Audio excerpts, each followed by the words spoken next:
الشعب الموريتاني يعود مصقول ويعود ما عنده علاقة بالمخدرات. الناس اللي ما تبقي من ناس الخيام المحترمة، راني أنا ما عندي مخايمة كبيرة كبرى لا عند مولانا، من ناس الخيام المحترمات من الحلاطين ومن الكوار ومن البيضان يباتوا يسنفوا الكوكايين عند رؤوف.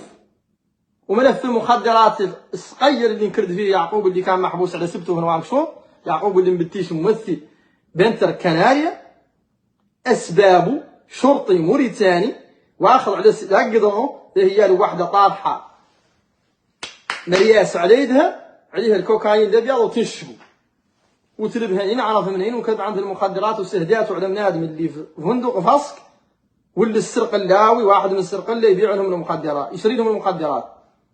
وكردت وقال لهم انه جابها من عند يعقوب ونجاب يعقوب.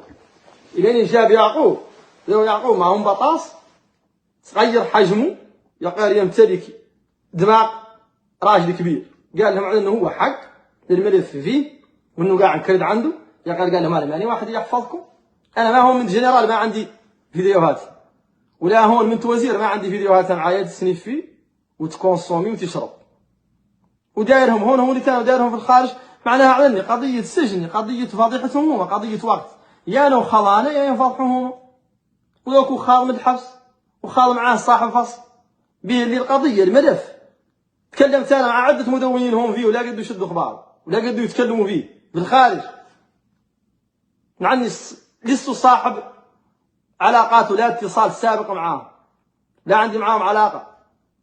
قال اعطيتهم معلومات دقيقه ياخذوها، قال الناس اللي خايف، الناس اللي ترشيها اداره الامن ما تقدر تتكلم عنها.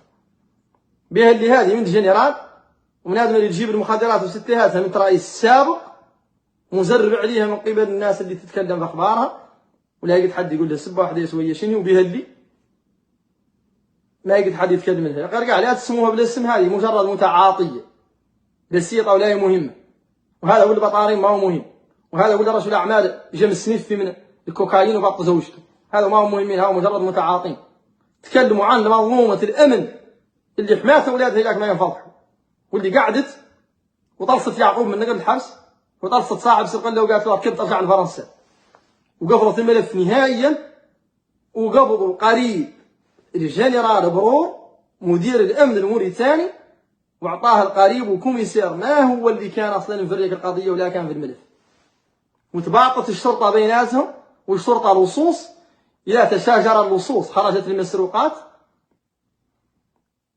وعاد ولد عمار اذا صاندع له بيو شي ما قاعد حد اذا صاندع عليه بها اللي هي اللي تجيب خمر تفرق زينه، وهي اللي تطرح له التفرق زينه لي كانت دي شامبان ودي فودكا وبيير مع الصاير.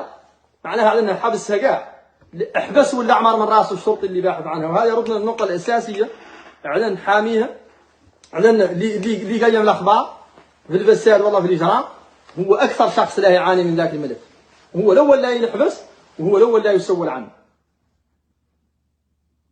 الاسئله المشروعه تنطرح يطرحوها اشخاص مؤطرين وواعيين وكلهم عايش من عرق جبين ويعود ولا يرتشى ولا يتراجع.